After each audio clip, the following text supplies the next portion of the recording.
నమస్తే అండి. నేను మీ భవానీ కుస్మాని. నేను బాగున్నాను. మీరు బాగున్నారనుకుంటున్నాను. అందరం బాగుండాలని ఆ భగవంతుడిని ప్రార్థిస్తున్నాను. ఈరోజైతే ఒక కొత్త రెసిపీతో మీ ముందుకొచ్చానండి. చిన్న రెసిపీయే. ఎక్కువ టైం లేదు. అంతా 5 మినిట్సే.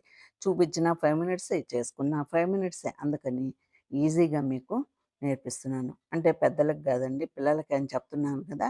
ఇందులో నచ్చితే పెద్దలు కూడా చేసుకోవచ్చండి ఇది. ఎందుకంటే ఇవాళ రేపు పిల్లలు కొత్త కొత్త వంటలన్నీ యూట్యూబ్‌లో చూసి నేర్చుకుంటున్నారు కాబట్టి, అట్లాగే నాది గూడా చూస్తారు అనని జెప్పని ఒక రెసిపీ పెట్టానండి. ఇయి పెద్ద వంకాయలండి. కర్ణాటకలో ఫేమస్‌గా ఉంటాయి ఇవి. ఎందుకంటే బెంగన్ భర్త, వాంగిబాతు ఇట్లాంటియన్నీ చేస్తారు కాబట్టి ఇక్కడ. అందుకని ఒక హాఫ్ కేజీ తెప్పించానండి. 3 కాయలొచ్చాయి వంకాయలు.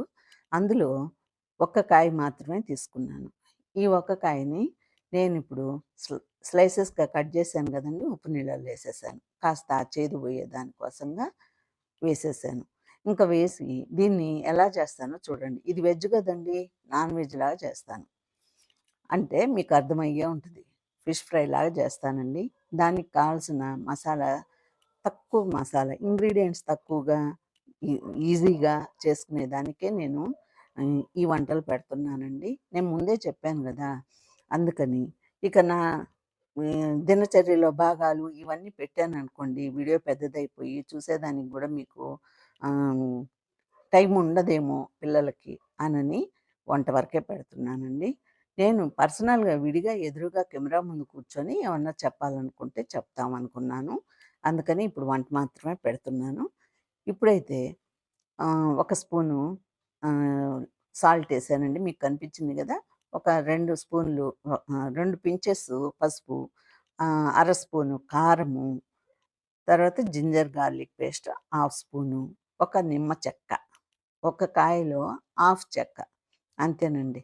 అదేసుకొని గట్టిగా కలుపుకోవాలి. అంటే వాటర్ వేయకూడదండి.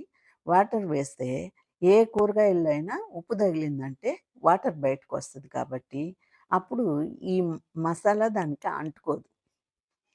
చప్పగా ఉంటది. అందువల్ల నేను ఇది ఒక టిప్ అండి కొత్తగా నేర్చుకునే వాళ్ళకి. ఎందుకంటే వెజిటబుల్స్‌లో నుంచి దేంట్లోనైనా గానీ వాటర్ వస్తదండి. నాన్ వెజ్‌లో గూడా అట్లాగే వస్తది వాటర్. అందుకని కొంచెం గట్టిగానే కలుపుకోవాలి మనం. తర్వాత ఇప్పుడైతే మనకి దీంట్లో అన్నీ స్పైసెస్ అంతా రావాలి కాబట్టి ఇట్ట గట్టిగా కలిపేసుకొని పక్కన పెట్టుకొని ఒక 5 మినిట్స్ ఉంటే చాలండి. అంతా ఎళ్ళిపోద్ది మసాలా అంతా లోపలికి. ఇక బాండలి పొయ్యి మీద పెట్టుకొని ఒక 100 గ్రామ్స్ ఆయిలేసుకున్నానండి. ఈ ఆయిలయితే మనకి ఏం అసల దీనికి రాదండి. అంతా అట్లాగే ఉండిపోద్ది. మిగతా కూరలు చేసుకోవాలి గదండీ! ఈరోజైతే నేను పప్పు చేశాను. చాలా సార్లు పెట్టున్నాను. అట్లాగే ఇక టమాటా పచ్చడి చేయాలనుకుంటున్నాను. దానికి బెనికొస్తది కాబట్టి వేస్ట్ అయితే పోదండి. ఈరోజే యూజ్ చేసేస్తాను నేనైతే. ఇప్పుడైతే ఆ స్లైసెస్‌ని అన్నీ డీప్ ఫ్రైలాగా చేస్తున్నానండి. కానీ డీప్ ఫ్రైయే గానీ ఆయిలే ఉండదండి. చూడండి టిష్యూ పేపర్ ఏస్తాను అది గూడాను. ఆ టిష్యూ పేపర్ మీద ఇవి పెడతాను. ఇవి పెట్టి మా మా కోడలికి వంకాయ అంటే ఇష్టం లేదండి. ఫస్ట్ నుంచి గూడాను వంకాయ మేము చాలా వరకు ఇంట్లోకి తెచ్చుకోమండి. తను తినని రోజుల్లో మాత్రమే వంకాయ తెచ్చుకొని నేనేమన్నా చేసుకొని తింటాను. వంకాయ అంటే నాకు చాలా ఇష్టం. అందుకని అంటే మన కూరగాయల్లోనే రాజు వంకాయ అంటారండి. దీని మీద చాలా పాటలు గూడా ఉన్నాయి గదా! మీకు తెలుసు గదా! అందుకని నాకేమో వంకాయ అంటే చాలా ఇష్టమండి. వంకాయ టమాటా గాని, మసాలా కూర గాని, గుత్తి వంకాయ గాని, ఇట్లా రకరకాలుగా ఇష్టం. ఇప్పుడైతే నేను ఇది చేసి చూద్దాం ఇష్టంగా తింటదా లేదా అని చెప్పని ట్రై చేశానండి. నాకైతే తను రూమ్‌లో నుంచి వస్తానే అన్నది, "అమ్మ ఏంది ఫిష్ ఫ్రై వస్తుంది స్మెల్లు" అని అంటా వచ్చింది. కానీ "తిందువులే నీకోసమే ఫిష్ చేస్తున్నాను" అని చెప్పాను నేను. వచ్చింది. వచ్చిన తర్వాత చూపిస్తాను. తన ఎక్స్‌ప్రెషన్స్ చూడండి. ఏం చెప్పొద్దో, బాగుందో లేదో ఏం చెప్పొద్దో చూడండి. మీరు గూడాను ఇట్లాగే ఏమేమి వెయ్యాలా అనేది వివరంగా చూసి నేనన్నీ కనిపించేట్టుగానే చూపించాను గదండీ!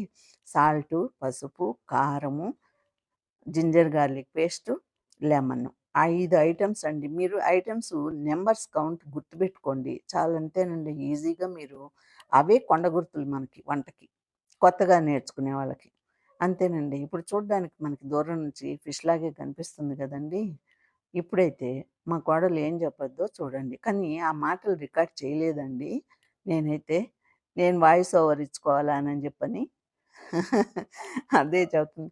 మీరు ఫ్రై చేసేటప్పుడు నేను ఫిషే అనుకున్నాను అని చెప్తుంది నాతోటి. కాబట్టి తిని చాలా బాగుందన్నది. నేను గూడా ఒకటి తీసుకొని తిన్నానండి. ఈ రోజుకైతే ఉంటానండి.